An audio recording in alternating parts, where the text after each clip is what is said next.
Good afternoon once again. I promised we would be back, and so we are back with the final plenary of this incredible forum that has been held here in Kigali. And let me start by saying that we have been talking about a new Africa, Africa rising. But Africa can only rise if the youth of Africa rise, because you are the majority on this continent. And so our hope lies in you. And that's why we are here to talk about how better to nurture young Africans, to empower young Africans, to achieve the economic development that we need to see across the continent. First and foremost, let me warmly welcome the Minister of Youth and ICT of Rwanda, Jean-Philbert Nsengimana, to give some opening remarks. Thank you.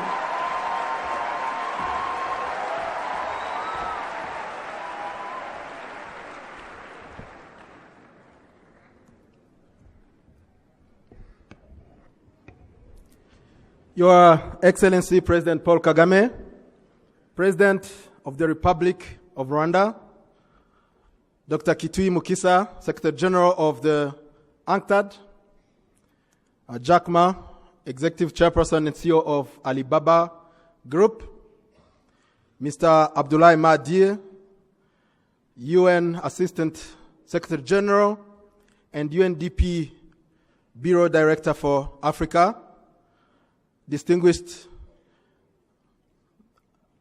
participants, honorable ministers, leaders of government institutions, leaders of the private sector here gathered, including a big team that came from China with Jack Ma, leaders of the civil society, young people of Africa, stars of Africa, I'm told.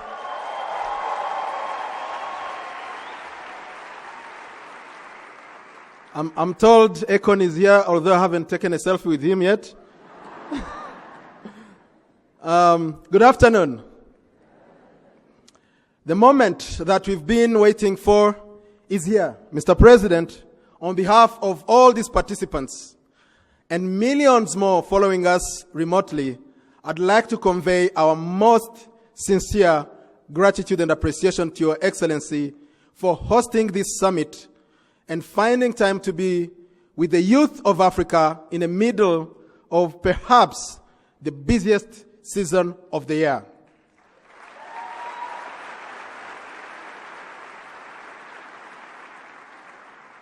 I'd like to use this moment to do three things.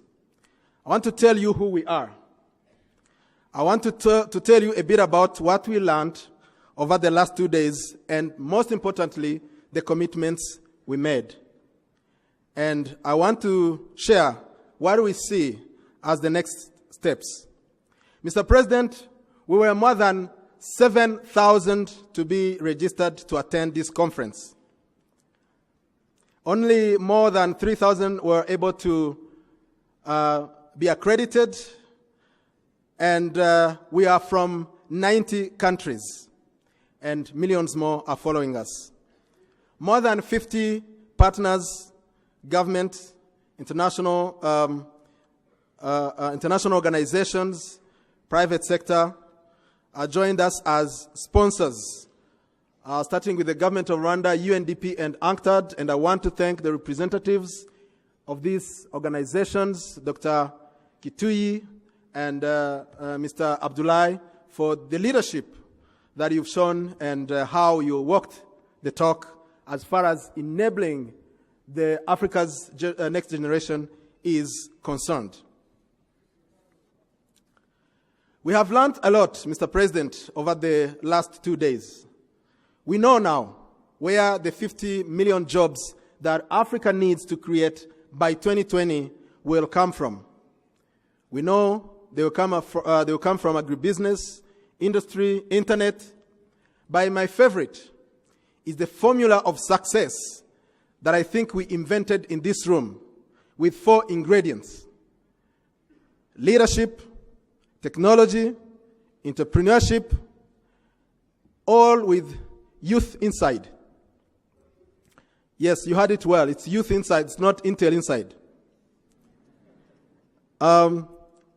We learned that with that formula, we can not only go fast, but also go far at the same time.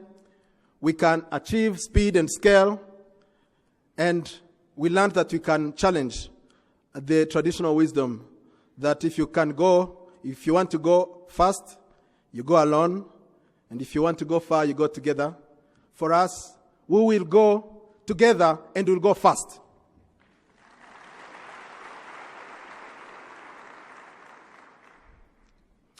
And with you, Mr. President, Jack Ma, and the rest of us young people gathered in this room, the technology all around us, I believe that we could be right now the only room in the world where the formula of success is realized in one place. Mr. President, we also committed. From the outset, we agreed that the outcome of this summit was not going to be a set of recommendations. We decided that it will be a set of commitments. In a ministerial session that took place yesterday, ministers, representatives of partner institutions, and the youth decided to establish Africa's Youth Connect Hub and Youth Empowerment Fund here in Kigali.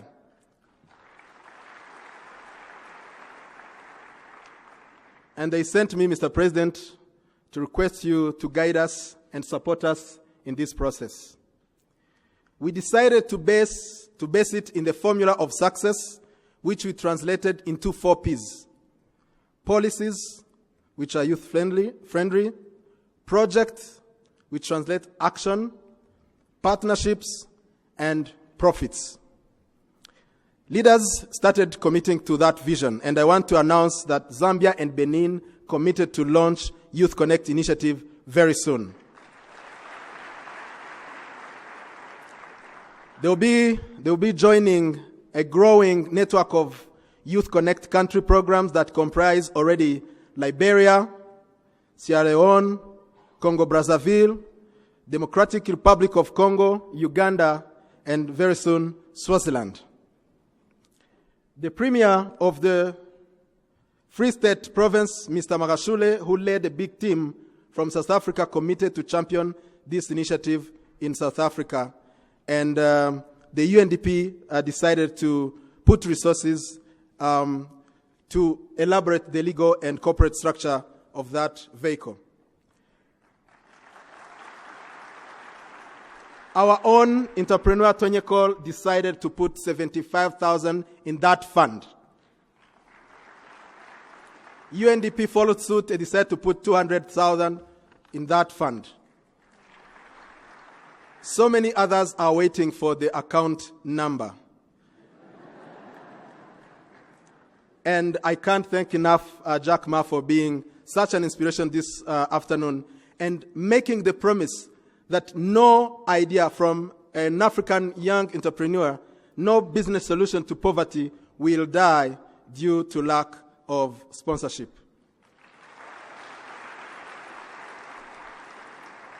The third, sponsorship and investment. So the third and last thing, Mr. President, is to say this is only the beginning. Many dreams have come true these last few days. We've had young people being awarded checks. We've had kids and toddlers being taught how to code. And we've been running a Pan-African competition. We've built a platform that allows to harvest innovations from Africa. We've had 6,000 registered members in just the last 3 weeks, which is probably the fastest growing social innovation network called Impact Platform and branded africaconnect.com. So let me end by saying something I learned this morning from Jack Ma. I learned that to be successful, you need 3 Qs. You need IQ, which is about being smart. You need EQ, which is about being wise. And being smart is knowing what you want, and being wise is knowing what you don't want. But there is a third Q. It's called LQ, and that is love Q. And that is what commands respect. And it is...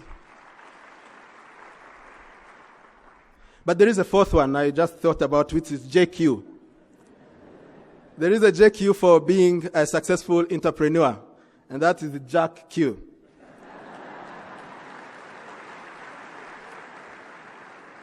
But it is on this note of respect and this note of love that I want to close my remarks by inviting you here next year. I promise we will have a summit that is better, that is bigger, and I promise, I want to commit, that the dreams that you are having right now, we will show you a roadmap to translating them into reality. Thank you, Mr. President.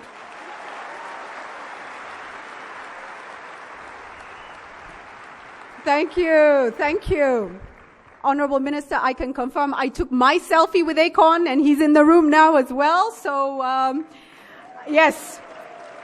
And our discussions will continue at this point. I want to welcome now another key partner in this engagement from UNDP. It's Abdoulaye Diayemar to share his thoughts on this final plenary session. Thank you. Let's give him a warm welcome as he comes up.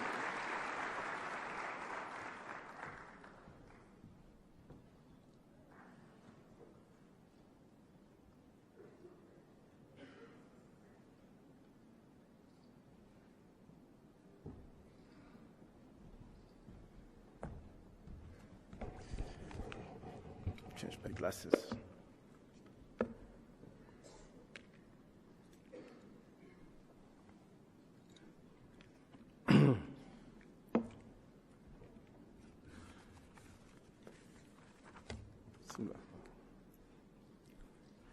Your Excellency Paul Kagame, President of the Republic of Rwanda, Honorable Ministers of Government from Rwanda and the continent, United Nations Under-Secretary General Dr. Kitiyu, Mr. Jack Ma, Excellencies, dear youth delegates and ambassadors of the future, ladies and gentlemen, I am sure I speak on everyone's behalf when I say how grateful we all are to the government and people of Rwanda for having hosted this Youth Connect Africa Summit and for the great hospitality they have so generously shown us since we landed in this magical city of Kigali.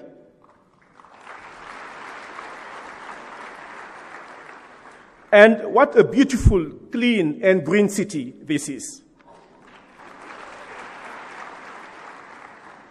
Mr. President, as I stated in my keynote address to the summit yesterday, and I will state again today, because it is worth repeating, if anyone would like to see what Africa on the move looks like, they should come to Rwanda.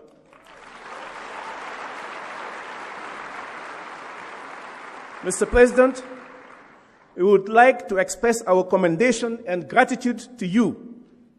It was your visionary leadership that provided the seeds for the Youth Connect initiative, and it is your strong leadership that has generated the impetus we are witnessing now.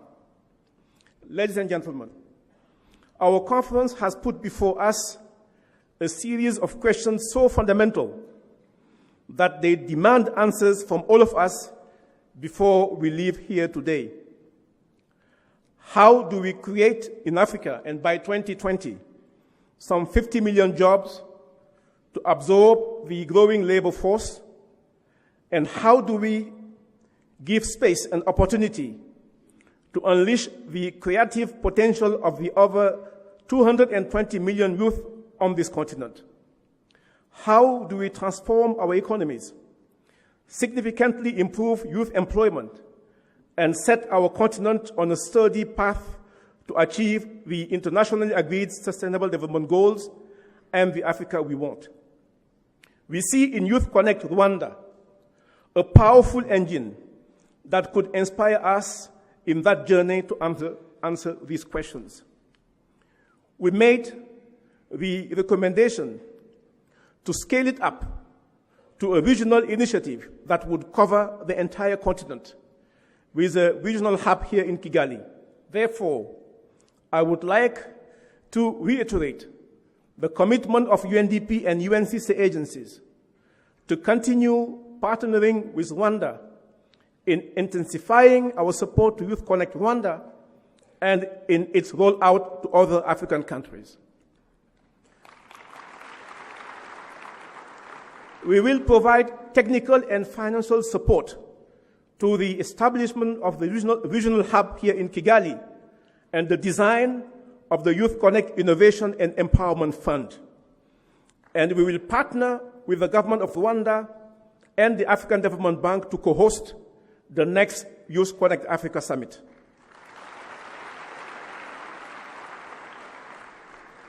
Our inspirational Kigali deliberations were grounded in our collective determination to put a moratorium on rhetoric and respond to the call to action by our youth to give them the space and the trust so that they may fully exercise their creativity and become engaged leaders and agents of change. This is the way to go if we are to solve the nagging question of youth unemployment and build a brighter present and future for the continent. It was visible to me that from the KCC deliberations, a new doctrine emerged, which we could call from now on the Kigali Doctrine.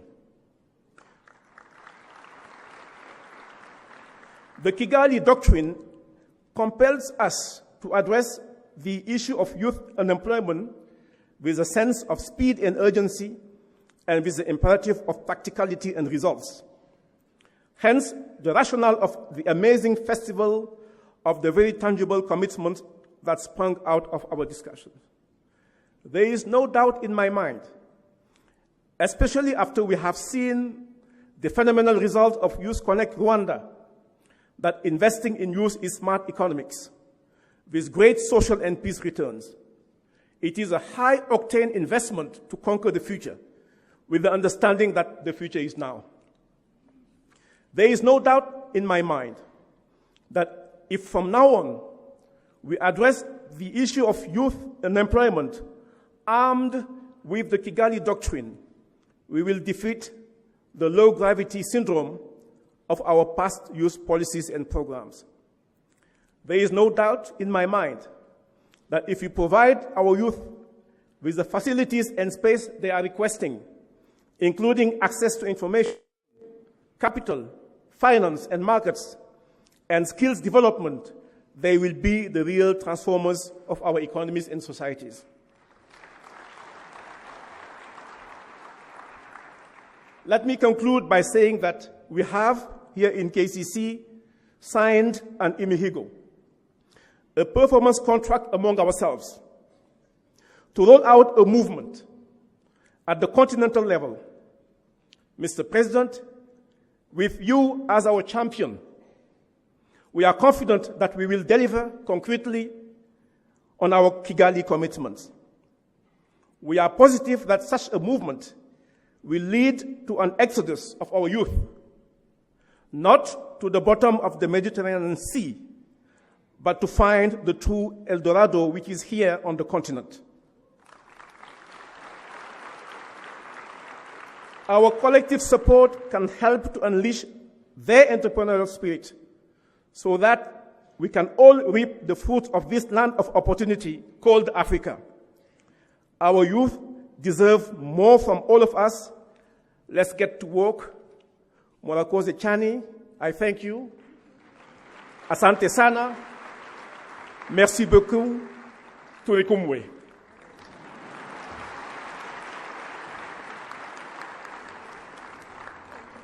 Thank you. Thank you very much. Very, very inspirational. We can find our El Dorado right here in Africa. Our next speaker, Our next speaker is somebody that I really celebrate. In 17, 18 years of the media, I have interviewed him as an elected official member of parliament. I've interviewed him as a minister. I've interviewed him as an academic. I've interviewed him as a trade negotiator. And therein we learn the lesson of adaptability, which is so important for all of us to understand. And now, as Secretary General of UNCTAD, he invests time and effort in bringing this kind of energy back to Africa. Let's welcome Dr. Muhisa Kitui as he comes up to make his address. Thank you.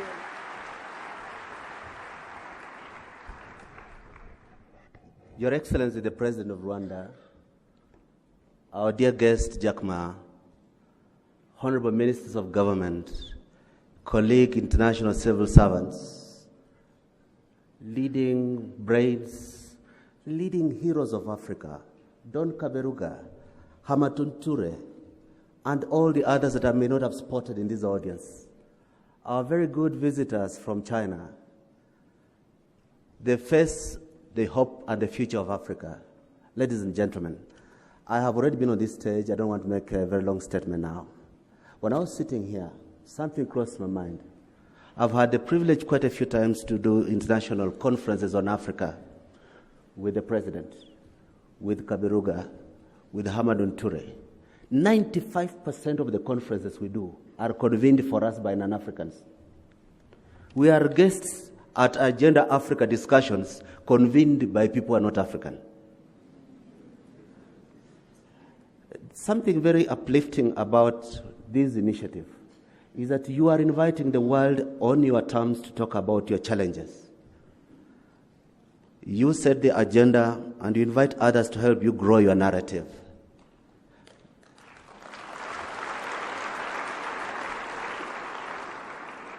Let this be a statement about a transition in our talking to each other, that we appropriate the space to convene what we say, how we say it, and invite our friends to us.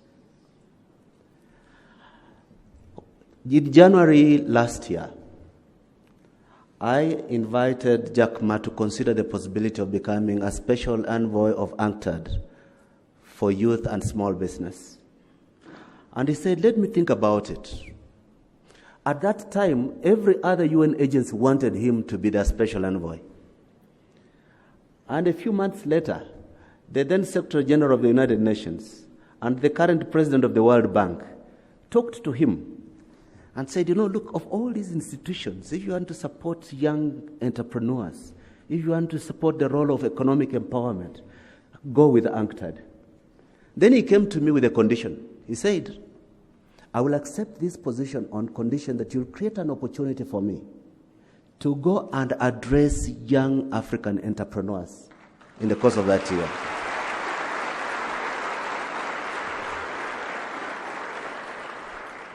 I told him I was going to make that part of the terms of reference for the job.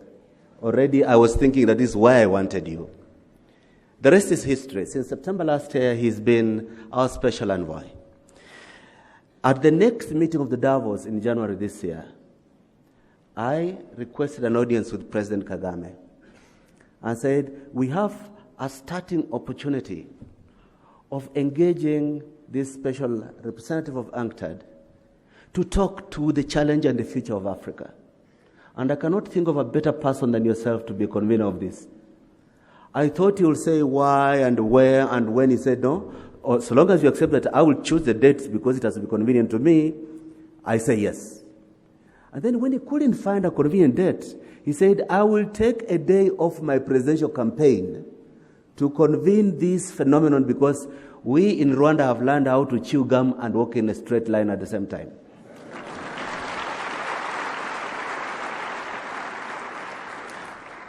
Young men and women of Africa, I had the privilege a week before last to be elected unanimously in the General Assembly of the United Nations for another 4 years as Secretary General of UNCTAD. And I wanted to declare to you that I am aware of my international responsibilities and global mandate, but I want to show particular fidelity over the next 4 years to service for empowering African youth. If the war for inclusive prosperity is going to be won, If the Africans who go to Europe will be going through the Dreamliner and not through Ricky boats that sink off Lampedusa, our investment in sustainable jobs for African youth has to be the principal political goal of African leadership. Mr. President, I'm hoping in your wisdom, you will find the gravitas, and as an incoming chair of African Union, you can put center forward the agenda of empowering African youth as the most important political responsibility of African political leaders. Last month, China announced the Belt and Road Movement initiative. The only maritime belt away from going towards Europe stops in Mombasa. You have the political stature and the intellectual maturity to drive Africa to align this belt to reach the Gulf of Guinea, to connect this continent, to empower the business of Africa and India and Asia. Jack Ma said something to entrepreneurs in Nairobi yesterday, which I think I want to repeat here, that he and the richest people in China who have come with him, and you met some of them this afternoon, who are in this audience. For those of you who don't know, Jack Ma's team on 3 planes that landed last night at midnight in Kigali carried people worth about 3 times the gross domestic product of East and Central Africa. But he said, we don't come to do business to find how to make money here. We want to look for partnerships to help those who are trying to succeed to succeed.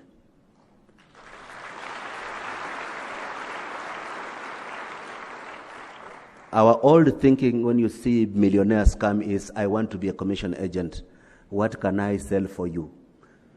The responsible thinking when you see people come, you say, I have an idea I want to grow. How can you help me to grow it? How can I market it? Jack Ma and I are united in saying, we want China to buy made in Africa. Africa must make what we sell to the rest of the world. Thank you for your kind attention. Thank you very, very much, Daktari. And in that final sentence, you remind us that doing good is good, but doing good is also good business. And so it makes sense.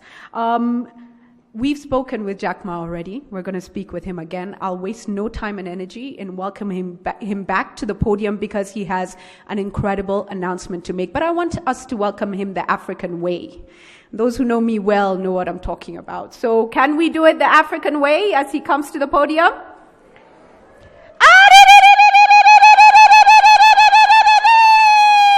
Jack Ma, over to you. Thank you.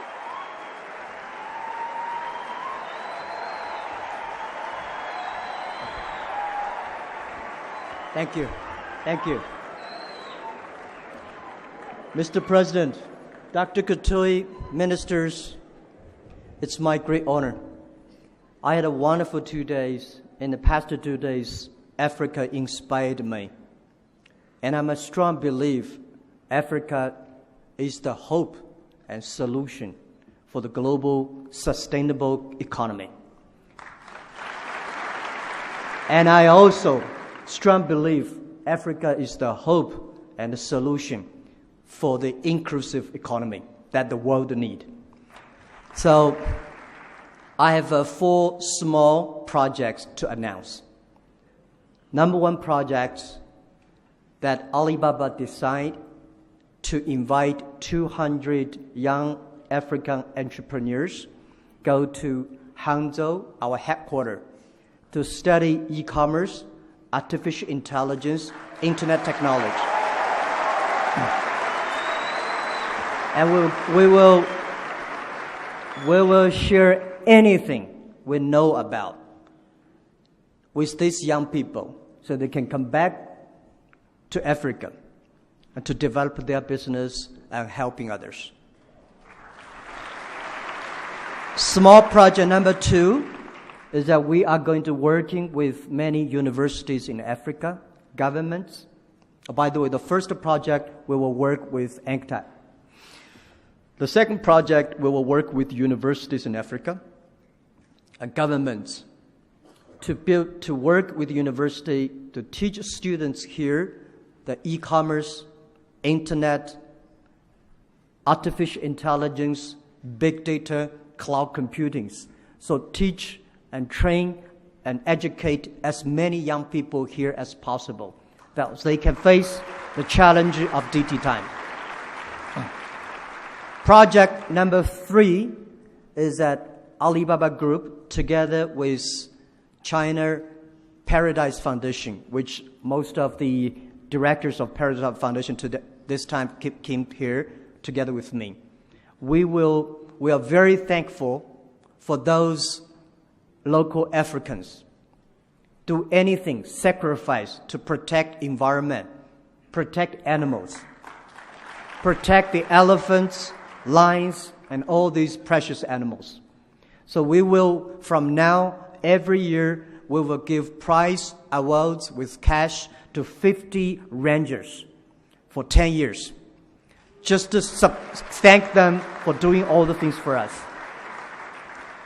And project number 4, this is a project I came up this morning.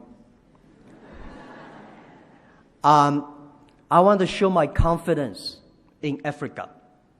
So I start a small project first.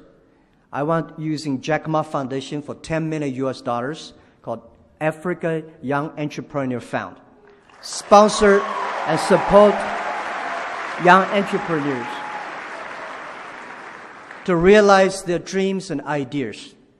And meanwhile, we need to build the teams, and we'll work from now on and continue. I believe this fund will be big. More and more people will joining together to support inspiration, support the entrepreneurs. Thank you very, very much.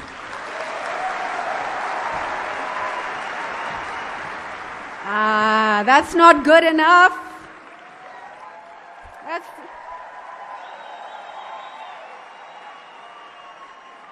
Jack Ma just put his money where his mouth is, and he's investing in us, and that's amazing.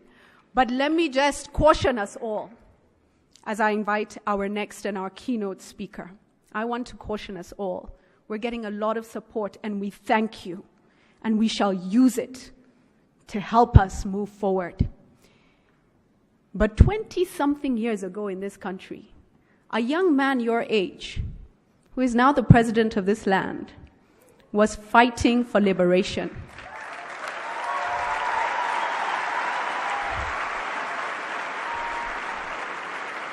50, 60 years ago, decades ago, our grandparents' generation, for some of you maybe it's great-grandparents, were fighting for what? Liberation. The right to live on their own land. So as we get support, young Africans, I'm asking you, don't get lazy. Don't get entitled. But be ready always to fight and strive and work and struggle, because that is what life is. And therefore, there's no better person for me to welcome to this podium to give us our keynote address this afternoon than the President of the Republic of Rwanda, His Excellency Paul Kagame.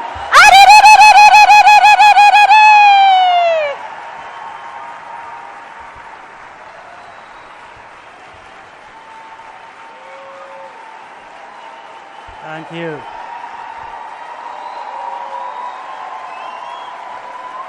Thank you.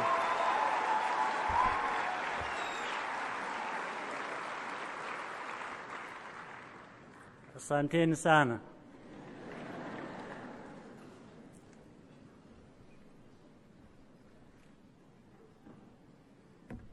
Jack Ma and the distinguished delegation you came with, Dr. Mukisa Kitui, Secretary General UNCTAD, Abdullah Ma, DA, Assistant Administrator, UNDP, senior government officials, distinguished young Africans, business leaders, distinguished ladies and gentlemen. I'm very pleased to be with you here at the conclusion of this outstanding event.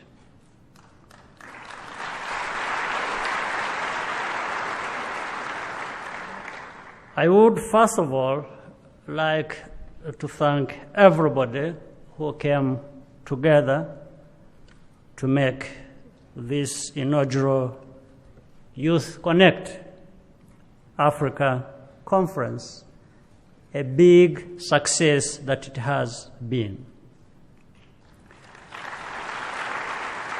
This includes the many young people who have traveled from near and far to participate. Special welcome to Jack Ma and his delegation on your first visit to Africa and to Rwanda.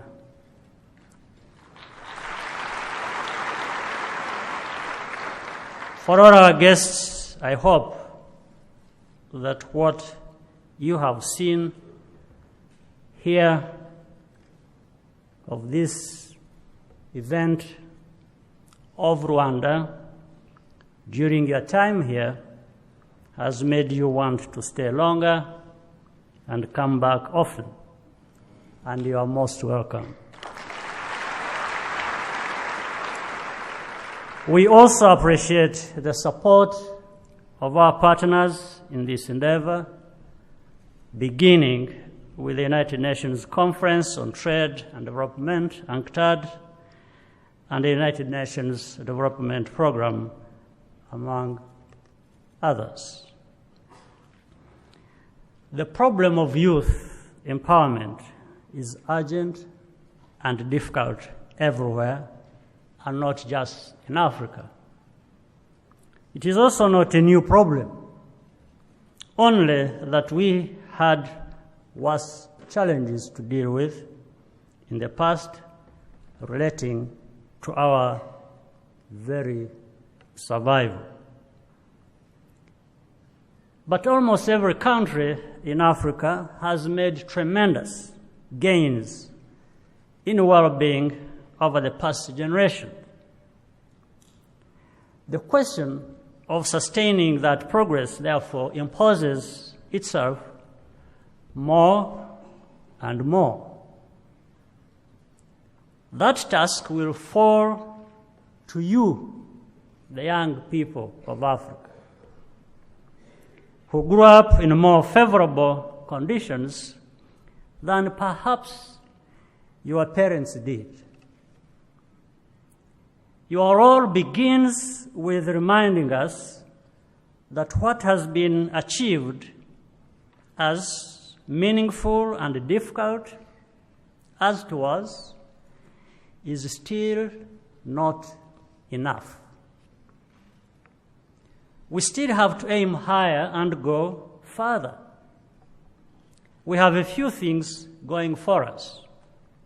However, Africa has a lot of value to offer, beginning with our people and you, the youth. On the continental level, the ongoing institutional reform that was referred to earlier of the African Union is one of the many good regional initiatives to increase opportunities for our people in every sector. What is needed is a focused and consistent implementation. We must also take advantage of the things we can do quickly that require only political will. For instance, none of the Africans in this room should have to go through the hassle of visa applications to meet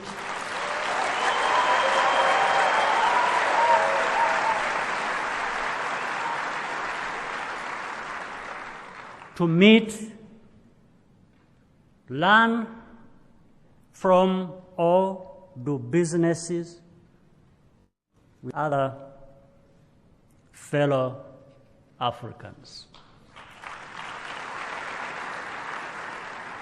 Whatever we want as Africans for our continent, we will have to fight for it.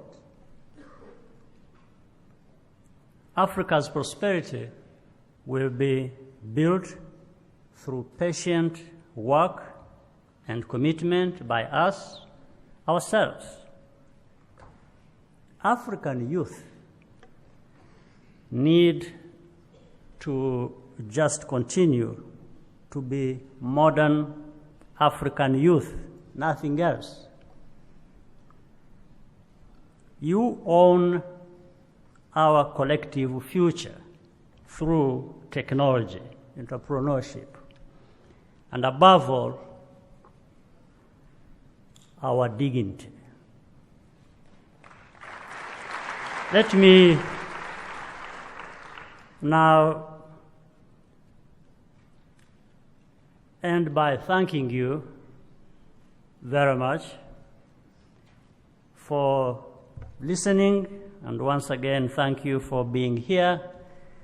I'm looking forward to our conversation in the interactive session. Again, you are most welcome.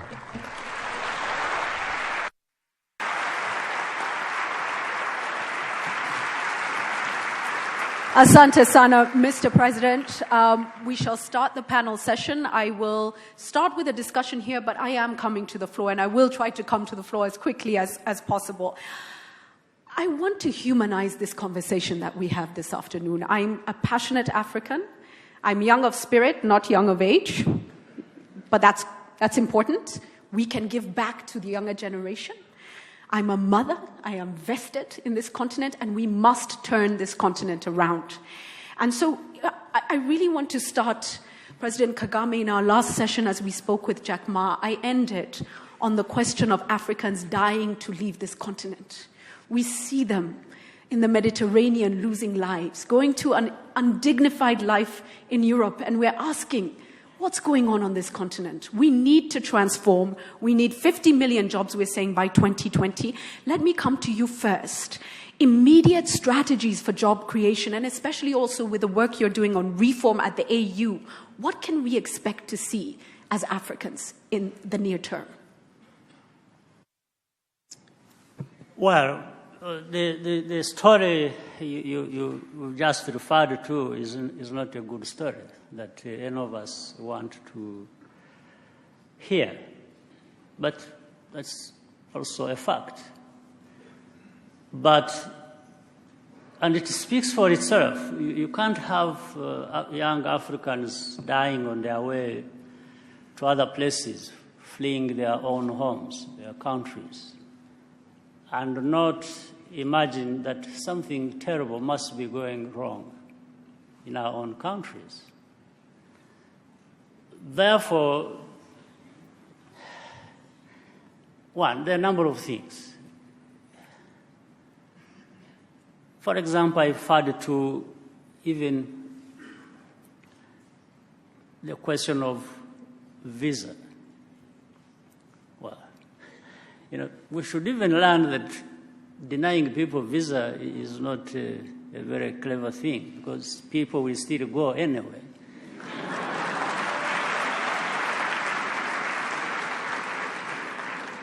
They'll go places, they'll go wherever they want, and that adds to the very problem of Africa's integration. How do we, on one hand, talk about integration, at the same time we deny people to move freely from one place to another? How does it work out? Just doesn't make sense. But it's not just that. It's also business. People can't do business across borders. They can't trade. And that also means people will not invest. we won't be able to invest in one another in Africa. We should be doing trade with each other. We should be investing in and with each other. We should be having free movement of people and whatever they produce. So, to begin with, we must address this problem. But what problem is it? It's not a technical issue. It's a political issue. So it begins with politics, and politics within our own countries, but also across countries, regions, and the whole continent, being able to work together. If we do this, if we clear this, then the activities that will follow will lead to job creation. Because, for example, if we find the levels of intra-African trade where it is, the lowest you have anywhere. So if you're not able to trade with each other, how do you create jobs for yourselves? So there are internal issues we have to address within each country, and then there are issues we have to address cross-border, so that when we work together, when we invest in many things. We invest in our people for talent, for skills, for general education that will enable people to not only seek jobs and be able to do something, but also create jobs. Because people, once they are given this freedom, once they are invested in the way we should, then jobs will be created. Absolutely. I think that is the starting point. The rest would therefore be investments in other things like infrastructure, creating institutions that will help, like even in the funding of, so that people have access to finance to be able to do little things they can do. I think that will solve the problem. Thank you. I will come back to you in a short while to talk about how we can support leaders like you who walk the talk in encouraging other leaders to have a sense of urgency about things like this. But I will come back to that. Jack Ma, let me come to you now. And we were talking earlier about the potential for e-commerce offers the African continent. Are we waiting for Jack Ma to bring Alibaba, or can we start an African Alibaba? And if so, what are the steps that our young minds need to take to capture that opportunity before somebody else comes in and takes it? Yeah, absolutely. We cannot bring Alibaba here and copy another one. Africa should have its Alibaba. And there's a huge potential, because you see the young people I've been meeting in the past 2 days. I believe these are the guys for tomorrow's Jack Ma's. They have all the great ideas and a passion, and they know no matter how big vision is, you have to start from small. The global vision, local win. And I absolutely agree with Mr. President about Africa. All the countries should cross-border trade, free trade, and let young people think out of the box. If you're a Rwanda young man, think about out of Rwanda, selling things out of Rwanda and selling things to China. So by starting that, as I think big and think the future. You should never think that the e-commerce of Africa will be as powerful, as sophisticated as China next year. But if you start to do now, it took me 18 years from China to build up nothing to now 18 years. I think it takes you probably 5 to 8 years. It has great potential. And just start do it now. And I think the future of e-commerce in Africa is much bigger than Europe and America. Wow. And you see it happening in 5 to 8 years. Yeah. That's really inspiring. Well, but also yes. One last thing is that don't wait for other Especially don't wait for government to arranging all the infrastructure ready. When everything's ready, you have no chance. It's done. It's done. When everything is ready, the opportunity is already gone. So you've waited too long. Dr. Ari, let me come to you now. And the same question I was posing about the sense of urgency that we need. You've talked a lot about the potential of technology. We have seen some progress. Let me mention that there has been progress. For instance, even moving across our borders in East Africa, there's incredible progress. Ali Mufuruki, chairman of Trademark East Africa, is here. They're doing incredible work, opening up our borders. And so we're seeing growth. But who are the stakeholders that we need, like yourselves, to step up and do more? And what do you want to see from private sector? What do you want to see more of from government as well? All right. This morning when I was addressing a meeting of business people, I said there is a certain malaise of people knowing what needs to be done, but wishing away the responsibility to do it. The way I described it, I said, you can never wake up a person who is pretending to be asleep. We have the constituency of people who know where we need to go, but they are not helping to define the priorities of the dialogue between government and enterprise. The second problem is slightly different and more challenging. You know, literacy about what needs to be done is just like all types of literacy. You know, those who most need it are the ones who least understand how important it is to them. You have a politics that is building a dynamic of popularly getting people to be on your side without being consistent with what is necessary for this continent. And I think one message that the youth of Africa should send to the politics of Africa is that those who have no destination cannot get lost. If you are not going anywhere, any route can take you there. But we are united in our discourse in Kigali that we have an idea about where we want to go, that we have an idea of how to engage and win the respect of Chinese entrepreneurs, that at a time when only Africa and Asia are the main champions of multilateralism today, we want to find links that grow these opportunities for Africa. And if you, the young people, create a constituency of Africa's future, politicians are opportunists. They look for the longest queue to jump to the front. Make the longest queue a queue of relevance for the future. Right. Make the longest queue about your development, about your growth. And President Kagame, we say this, Rwanda is going into an election in a few days. You wouldn't know it. Kenya is going into election. You knew it last year because already, and in so many ways, Angola is heading into an election. So, you know, it's a very interesting space. There are two things I would ask you. How do we counter this balance between stalling growth and development because of elections and politics, you know, putting development away, aside, and using populist, techniques to try and win attention? And how do we help you to focus our leaders on the urgency of the moment? How do we ensure that we're supporting a common movement forward for growth, prosperity, and development in Africa, the citizenry, pushing the leadership in a sense?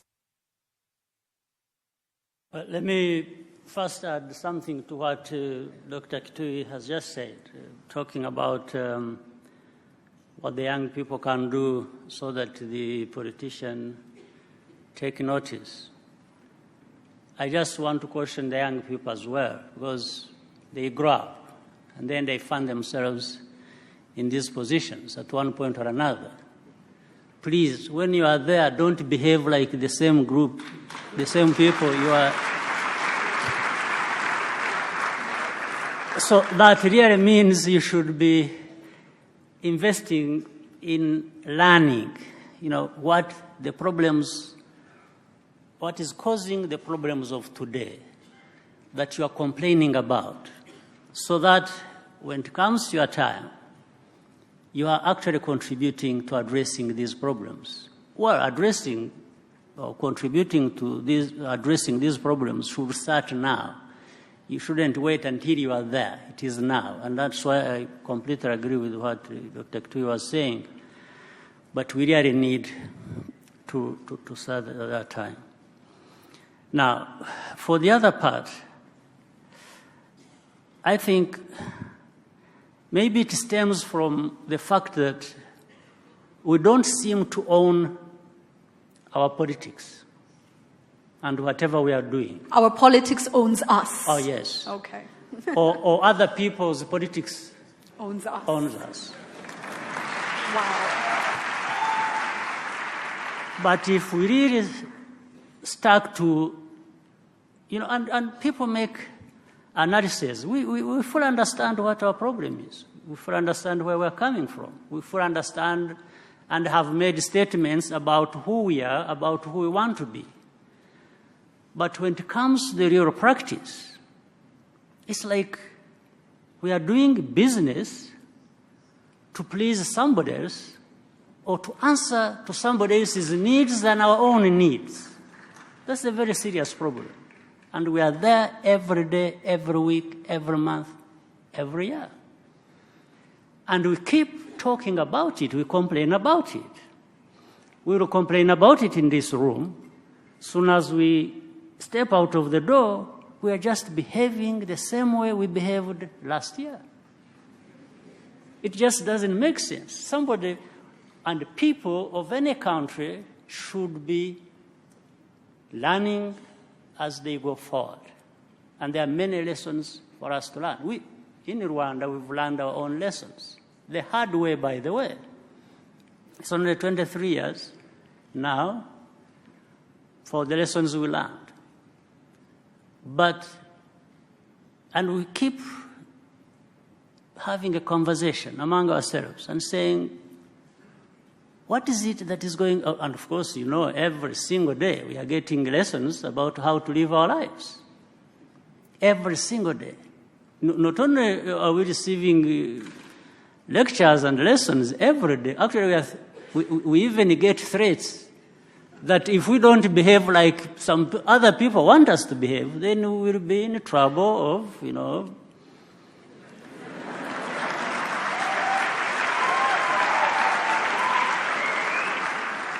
But we can't waste the lessons learned the hard way. So the way not to waste the lessons we learned the hard way is just to look in the eye of somebody telling you what they tell us, and even at some point say, go to hell.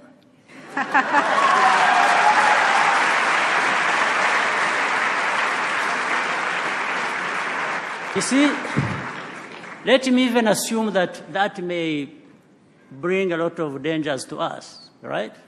Let me work from that worst-case scenario, but it is actually dangerous to behave like that. But it has proved to be more dangerous not to behave like that.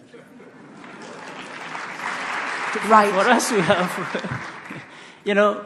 even if we became so respectful and subservient and had to crawl on the floor to please somebody, we still get nowhere. Let me ask, and let me put this to young Africans. Do you think Africa needs to be able to stand up and look sometimes even at donors and say, our interests first? I see hands going up. So we are with you. We are with you. We see you. And we hear you, and we're with you, Mr. President. I'll come for quite a brief session on this one. Jack Ma talks a lot about failures and the fact that whenever we see people, guys, it's always their successes. We never talk about the failures. I'd like each of you to take us through that deep, dark, painful failure that you went through and what you learned from it that we can learn today. Who do we start with? Jack? Well, I don't know what is... all the failures that I have gone through are not real failures. I'm always worried about some mistake that I'm going to make in the future. Because we survived. We learned, and as I said, one day, there are a lot of books about me and us in China, but there's none of the book that I write. I want one day, if I can write, I write a book, Alibaba 1001 Mistakes. These are the most assets that I want to share with the young people. We can get used to mistakes and failures, but we should not get used to success. Success is so short. So if you consider, I have made mistakes in a lot of areas, hire the wrong people, then I know whom should I hire. I told you I should hire the people who are smarter than I am. I should hire the people who will be my boss in 5 years. I have mistakes in investing too much on stupid things. Then I know that next time I should know what I don't want. And sometimes I invested too little on the big projects. I sometimes get too angry with competitors, and I learned I should make my competitors angry, not me angry. Right? So everything we learned little by little, and we become the wisdom means you know what you don't want. Wow. And so when we do things, I learned from mistakes. You have to ask yourself, as all the young entrepreneurs, what do you want? And what do you don't want? Right. And how much time you want to commit in it, and what you will give up to reach that. These are the questions keep on asking you. Then will make you make fewer mistakes, wow. But you will make mistakes. You will still make some mistakes. So the lessons there from you are be wary of success. And of course, you keep telling us you've learned from your failures. So failure almost becomes a friend when you take a lesson from it. President Kagame, what has your deepest, most painful failure been, and what did you learn from it? Or the one you want to share with us? I don't want to think about it.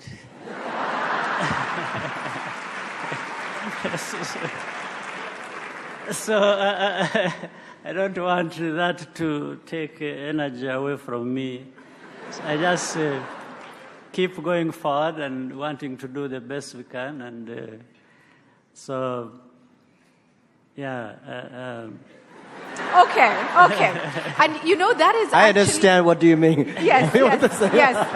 But that is actually a trait of successful people, that they have many failures, but they seem to very quickly move on, yes, which is incredible. Dr.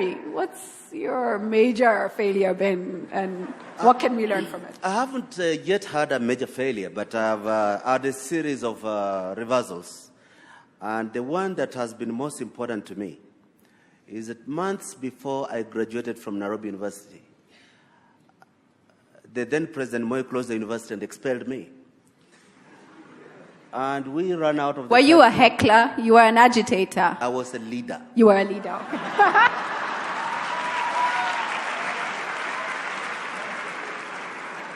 What it meant is that I finished my undergraduate studies on a refugee scholarship in Uganda. And it has been so important positively for me, because from my early formative years, I was larger than a Kenyan. I always had this capacity to see that there is something beyond national borders. And today, if there is anything great that you can tell the youth of Africa, is that you cannot design web visibility, global engagement in e-commerce when you are reifying artificial boundaries between Rwanda and Burundi, Uganda and Kenya, Sudan and Chad. Conquer those borders. My expulsion helped me discover that early. Your expulsion made you a Pan-African, made you see beyond the borders. That's powerful. I'm coming to the floor now. Please be ready to put up your hands. Just before I do that, President Kagame, quite a number of years ago when President Thabo Mbeki was in control in South Africa and the xenophobic attacks started, I put a question to him, and I want to put that question to you now. I asked him, has Africa let her youth down, or have the youth of Africa let her down? And I want you to tell us, what does Africa, and you as a government, what do you owe your young people at a minimum? And what do our young people owe the continent at a minimum, please?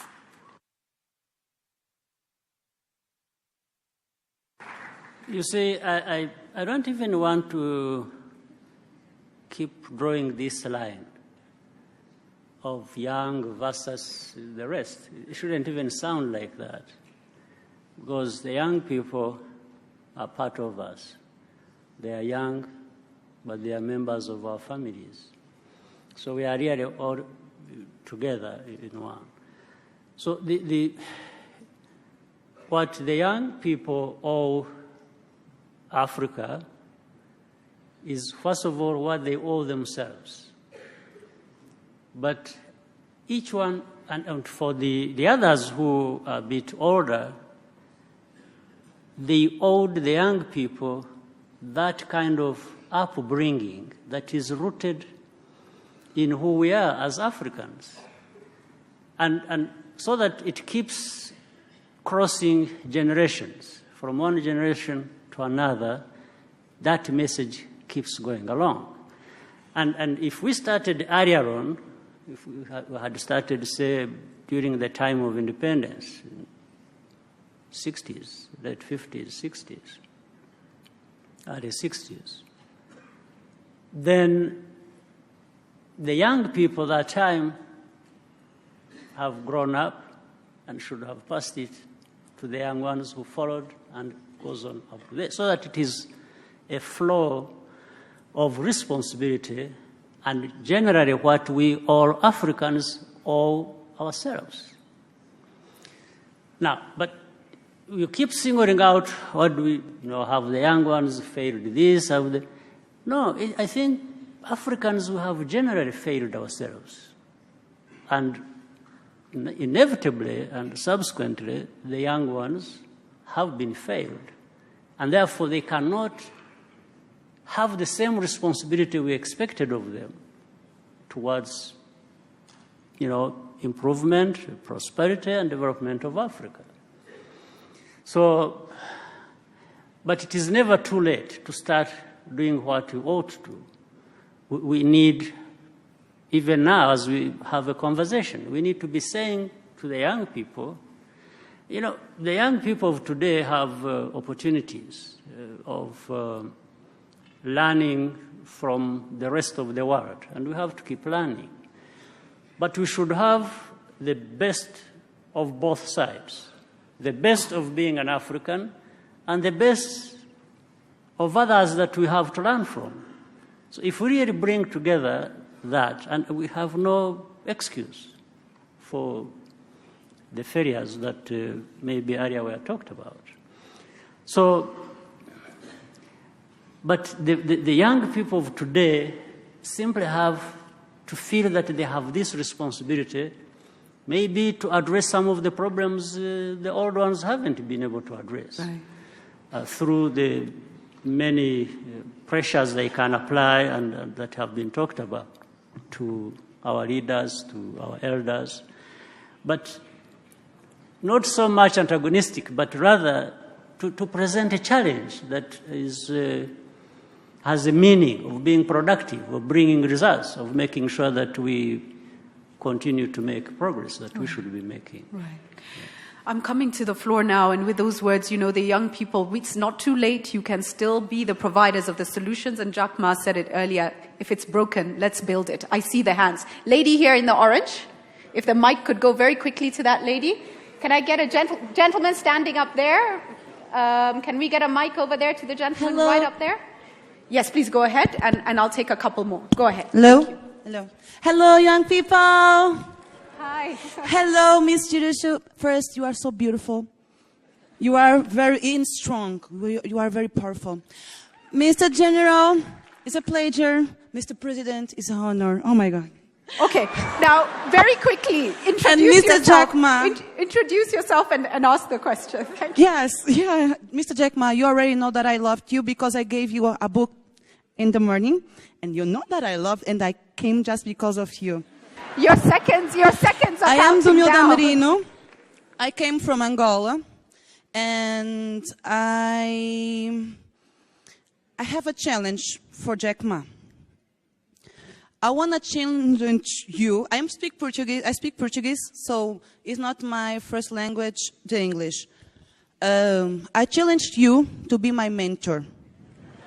You know why? Wow. You know why? Because I am the first young woman in Angola at 25 years that no influence family, no rich parents, no university formation, whom won a $7 million contract of army. Oh, okay. After 6 months in May, I won another $7 million contract of army selling vegetables and fruits. I have a farm. Wow. Okay, what is your name? What is your name? So, what is your name? Dumilda Marino. Dumilda. Thank you. Because we've got to allow others to speak. He's going to address that in a moment, but thank you so much. Thank you. Let's give her a warm round of applause. Gentlemen up there, please. Thank you. I think you should be my mentor. I love that. Is it working? If not, then please sort it out. Yes, it is working. It's working now. Your Excellency, Paul Kagame, and my personal role model, Jack Ma, Dr. Mukisa Kitui, and everyone else. My name is Lawrence Ngogenjehi. I'm from Kenya. I am a fashion e-commerce techpreneur. I'm building the Alibaba of Africa in fashion. Now, my question goes to everyone right there on the panel. In Africa, we've got about 54 countries. China is about a third the size of Africa. Now, 54 countries, all of them different geographical demarcations. So I want to ask, what are we doing to ensure that our differences across both in terms of skill sets, in terms of internet speeds, in terms of efficiency of transportation, we are able to conduct trade all across Africa. And I want to ask His Excellency's indulgence in this. What are the governments doing to make sure that the right type of infrastructure is set up to be able to achieve this? Just the other day in East Africa, a number of heads of states pulled out of a project that would have been able to ensure delivery of goods all across Africa, the standard gauge railway. So I want to ask, when is the point we are going to cooperate, all of us, on such kind of projects to be able to ensure trade happens across Africa? Thank you. We'll speak to that. I think I'll take a gentleman at the back there and then a lady at the front. Where is the mic on that side? Can I see where the mic is? Yes, give it to, and then a lady here at the front, if the other mic can come. There's a lady right here, right at the front, please. Thank you, Excellency. Please allow me to say a few words in a few seconds to Mr. Jack Ma. Malaushe, I'm very proud. That means teacher Ma. I'm going to tell you, you have 30 seconds. Yes, so, seconds. Yeah. Okay. Mr. Jack, I know you have over 50,000 employees in Alibaba Group. My request is just very simple. You connect us to your employees to visit Rwanda with the Rwanda Air flight direct from China at least once in a year, because we're a startup tourism company in Rwanda. Thank you. But you've heard him announce the opportunities that are coming up already, so I think it's already happening. Lady right here at the front, go ahead. Bonsoir. C'est Kassera du Tchad. Merci, Son Excellence. Tout d'abord, je voudrais vous féliciter pour la place que vous donnez à la jeunesse. One moment, the panel is requesting. Let's just get the right channel. Thank you.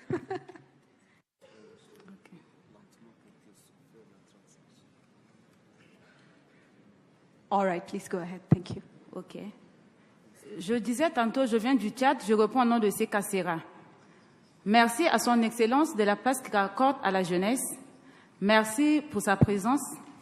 La question que j'aimerais poser, d'abord, Son Excellence est un modèle pour l'Afrique, pour la jeunesse. Mais pourquoi les autres présidents africains n'arrivent pas à copier sur lui afin d'accorder une attention, une oreille attentive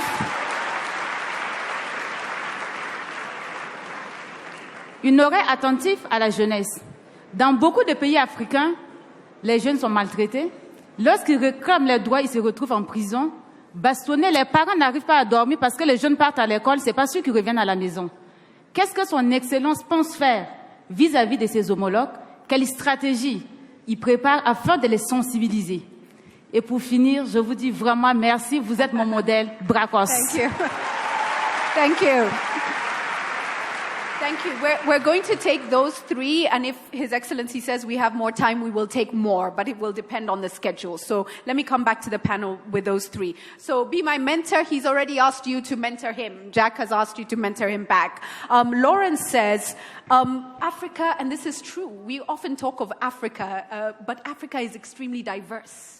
So how are we working to ensure that we are able to trade across such diverse spaces, experiences, realities? Let me start with you, Mr.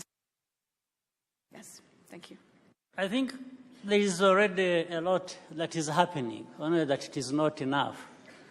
If you look at regional economic communities that have been formed over time, it was really to address this problem. Even then, there is now a process to try and merge the regional economic communities so that we really have a bigger space for these activities to happen and for higher integration to take place.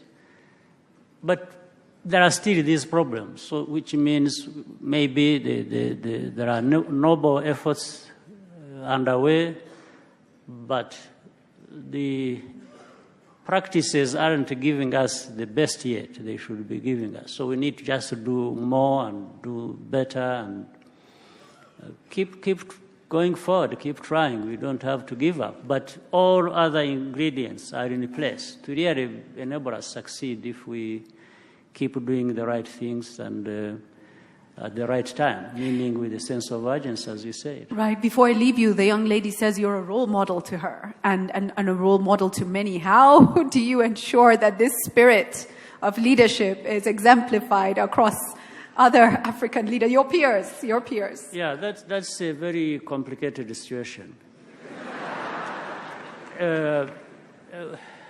But again, if you look at the discussions that take place across the continent, whether it is at the AU or these sub-regional groups and bilaterals and other things that happen, really the conversation is the right one. People are saying the right things. Something goes wrong when it comes to the actual practice of things, the actual execution. Things don't happen as well or as fast as they should, even as they don't even go as well as they have been agreed. So, but we can't give up. We have to keep, because in the end, even when we have understood that it's in everybody's interest, actually each country has discovered long ago that through integration, everyone benefits, gains more than if they stood alone to do whatever they wanted to do. But at the same time, in practice, we are not doing enough for integration to happen so that we realize actually these benefits as we know them. So it's something that is beyond any individual's control or management. One may try and do one good thing here, another there, but we just have to keep trying. There is no magic formula.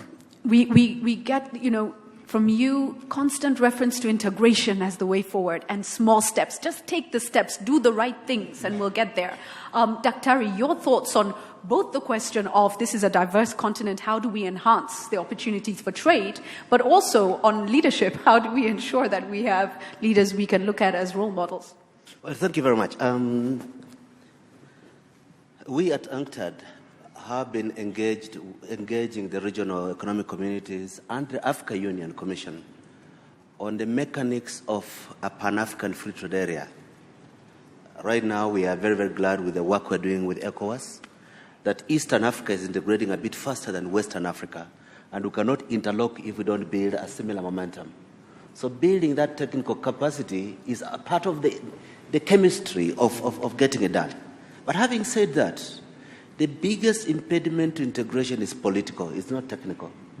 If the politicians have their hearts in the right place, the technicians fix it quickly. When the presidents of East Africa decreed that we have a common tariff on mobile phones, they did it 1.5 years before European Union discovered it could be done. Europe has just started doing it now. Long after East Africa proved that it could be done.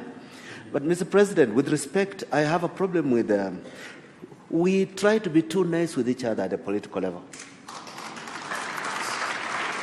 If you go to Europe, European Union is a very powerful institution. But when one country is sliding, the leaders of the European Union talk to that country that you are falling short of our shared standards. But we are so pleasant with each other that we pretend away when others are sliding. Yeah, I mean, East Africa says we are having a customs union, a common market.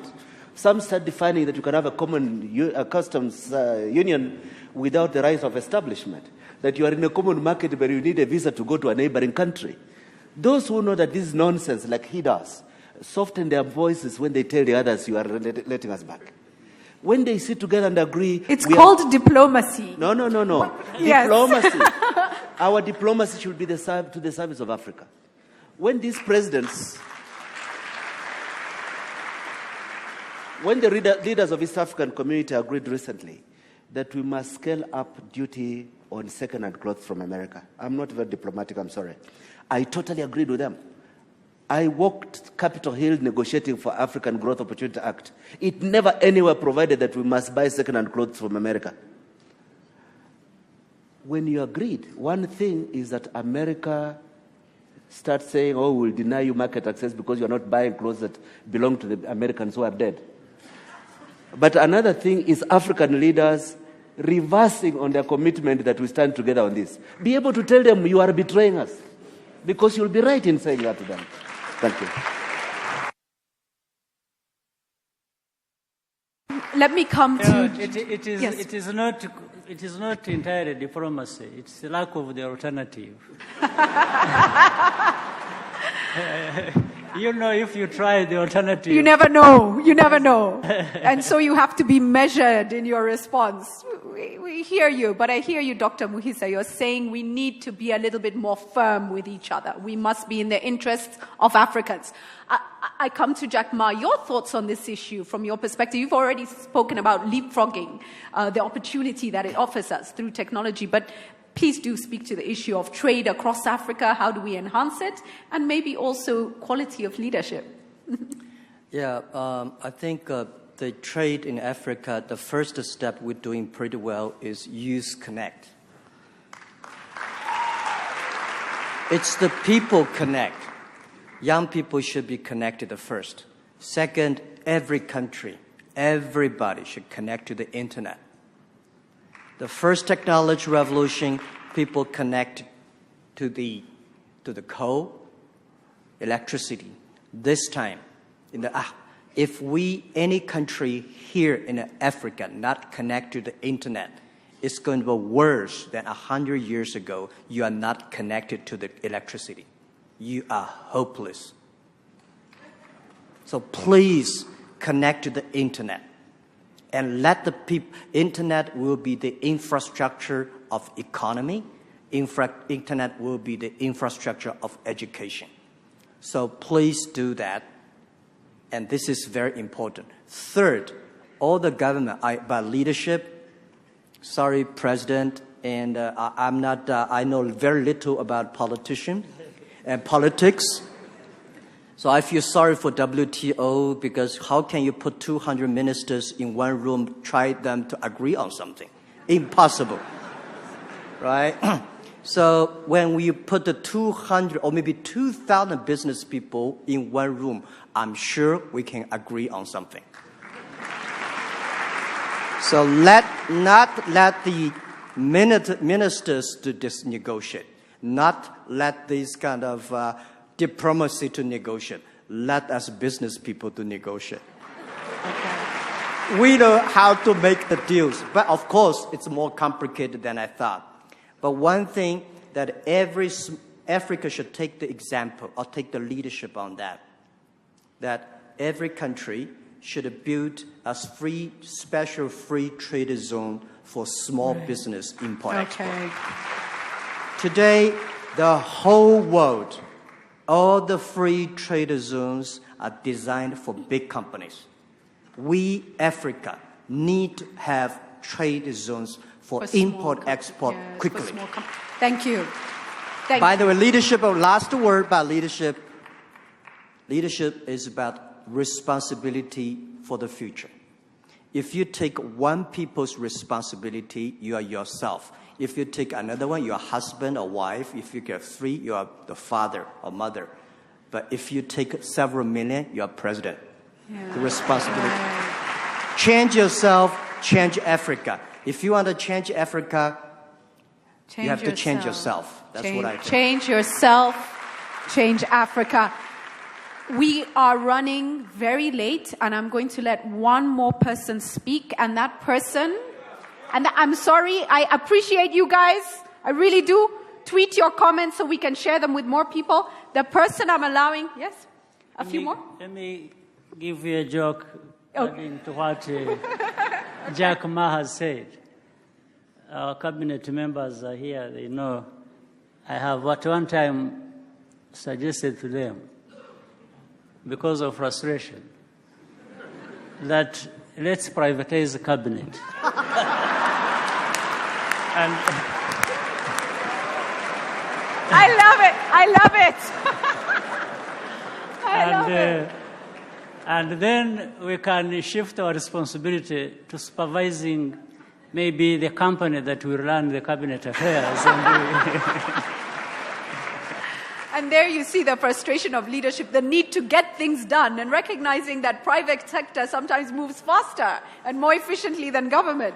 The person I'm giving a final chance to speak is an incredible musician. And his hand has not been up. Now, Akon, we love you because you're a musician, yes, and you're good. But we love you more because you love Africa back. And we saw this African artist go to the global scene, and he didn't forget us, and he said, I'll come back, but he just didn't come back and do small things. He said, I'll bring solar, I'll bring electricity, I'll do this strategically. And we so appreciate that. I would love you to come up just for a minute. Don't talk from there. Please come up. Thank you.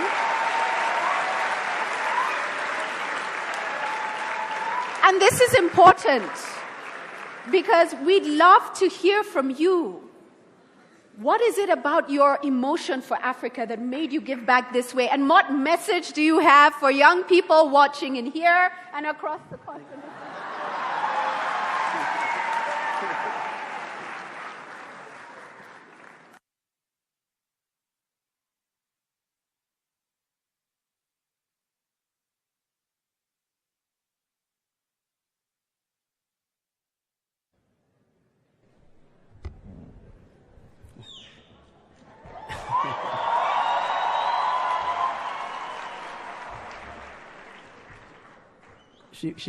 She caught me off guard this time. Because I came really to open my ears and listen. Because ultimately when I'm moving according to what I'm experiencing. But there's always very tough questions that you always want to ask your leaders. You know, and what is it?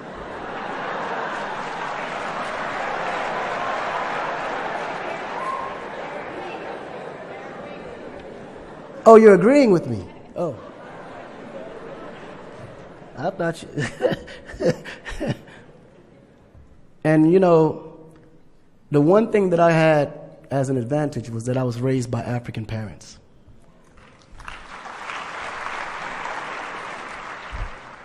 And the one thing I always agreed to from a spiritual thing, I always felt like the Africans and the Chinese had the one thing in common, and that was our culture. our culture always steered the direction of where we go. If you look at 25 years ago, China was in the same position that Africa is in today. But then when you look at how the people decided to make China first, closed everything just to revamp and figure out how do we move forward so that we can compete with the outside world. You can hold a lot of that to an extent and say, because I know as an American citizen, and I may not should be saying this, but I'm an entertainer, I'm not a politician, it's okay. I use that as a blocker, but when I first came to Africa to do this initiative, I seek funding everywhere. And I tried in Europe, I tried in the UK, I tried in America, and I couldn't get funding for these projects that we were doing. But then the Chinese gave me the credit line that I needed to even get my business across. And I always looked at what agendas meant, because ultimately you just know what you want, what you need as a citizen. But then there's a lot of political decisions that's made outside of our needs that you kind of sometimes wonder why things don't move and why things aren't moving as fast as we would like it to move. And when times like that come, I always remind myself that government is only here as a guideline and as a support system to regulate decisions that we make to move forward. If you put all the pressure on government to build a country, the country will never build. We have to build it. When you look at developing countries, it's young people, it's entrepreneurs, it's businessmen, it's businesswomen. It's the population that builds the country. And then government's there just to regulate, assist, be the eyes in the sky to make sure everyone's doing the thing right, regulatory, everything is prosthetic and correct. But we have to want Africa to be what it is. And we have to also look at the models of other countries. Let's not make the same mistake that they're making. We've leapfrogged from landlines to cell phones. Who would ever thought that an African would be able to support and afford a cell phone? If you ask the basic data right now, they would tell you that the average person in Africa makes $2 a week. So how are they supporting a cell phone bill? The data cannot be correct to the way we live. Our culture is different. We can't mimic our culture according to everyone else's culture because we live differently. So that data can't be accurate to our data, which means the potential is in Africa. The only thing that's missing is participation and infrastructure. Now, energy is the key component to fixing a lot of the problems. If I could have it my way, I would want Africa to be the United States of Africa.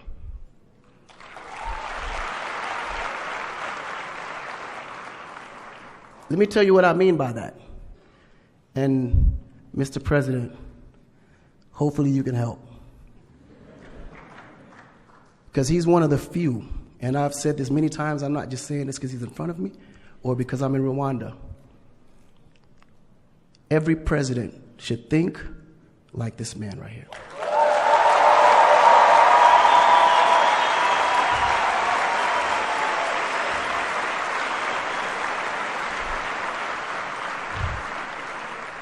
I've made many references publicly about him because I've never came to a country where the women were so amazing. No, not that way, no. Let me rephrase that. let me rephrase. I mean, employment-wise. Because 90% of my staff... They're disappointed now. Yeah. 90% of my staff is women. Because women are multitaskers. and they're amazing at execution. They are. Now, guys, like I told you, we're very aggressive, and we're power seekers. So anything aggressive, we can take on that task. So this is why we're the protectors. But what I mean by the United States of Africa is the unity. If every country could become a state, and we take every African president and have them all go to elections and pick one that can run all of Africa, and then unite all the countries, take all of our infrastructure budgets and make them one budget so we can have one road from South Africa all the way up, just so we can distribute. Just imagine if we took all the resources and made them one, with minds of everybody collectively united, one leader, all the population coming together, and we now can build this country the way we want to. Just imagine that. Imagine how much Africa would be worth. But because of politics, that could never happen today. Not saying it won't happen tomorrow. But we can think like that when we have leaders such as President Kagame having conversations with other leaders of his mindset and get them to start thinking on those lines and just create treaties to come together. And at that moment, when Africa decides to unite and really unite, I guess it will be that point where everyone will look at us as the potential superpower of tomorrow. Thank you very much. I don't want you to leave the stage. I'm going to ask you, because we're finalizing now, and I want us to take a selfie with everybody in the room, and we want you in that selfie at the front. We're finalizing, and you know, our relationship with China is growing, and I hope the young people in this room can redefine the way we grow with China. But allow me, as a host of Africa Leadership Dialogues, to end with a quote from somebody who, for me, is an influence from the East, and I'm a big fan of his. His name is Bruce Lee.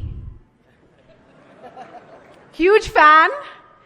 And he said, ladies and gentlemen, in this room and outside this room, across Africa, do not pray for an easy life.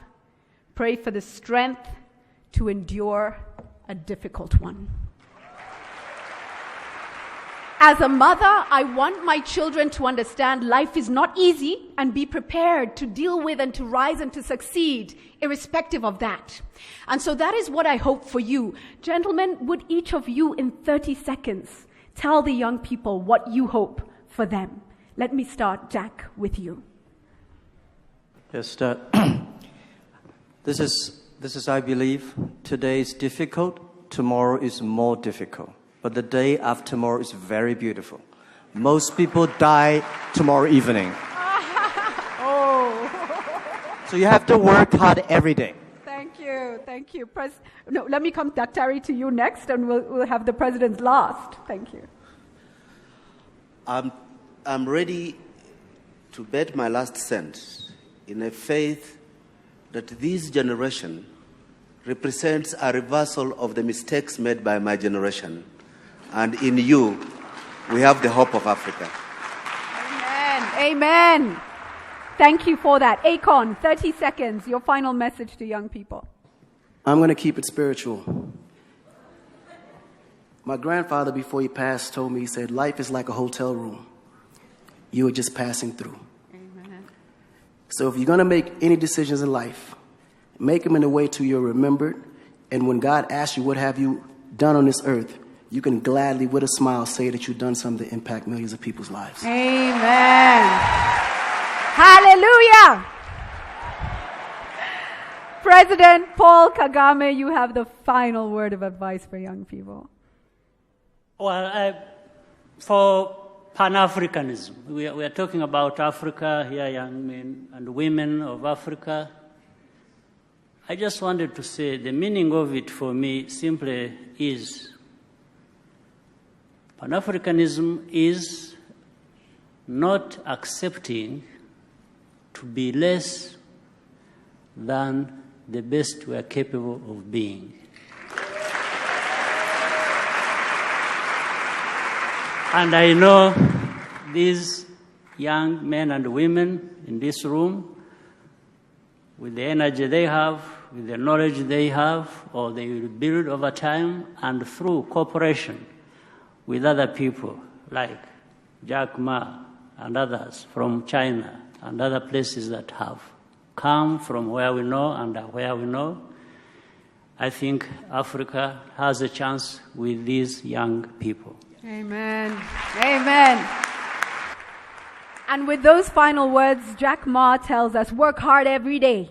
It may be dark, still keep working. We hear from Dr. Muhisa Kitui that you are the hope for this continent. Akon says, work hard and give, knowing that you will be accountable to your maker one day. What will he say to you? And President Kagame says, the hope is in all of you, and don't accept to be less than what you actually can be. It's been amazing. Thank you all so much. What an incredible forum. And can we all stand up and take a group selfie, please?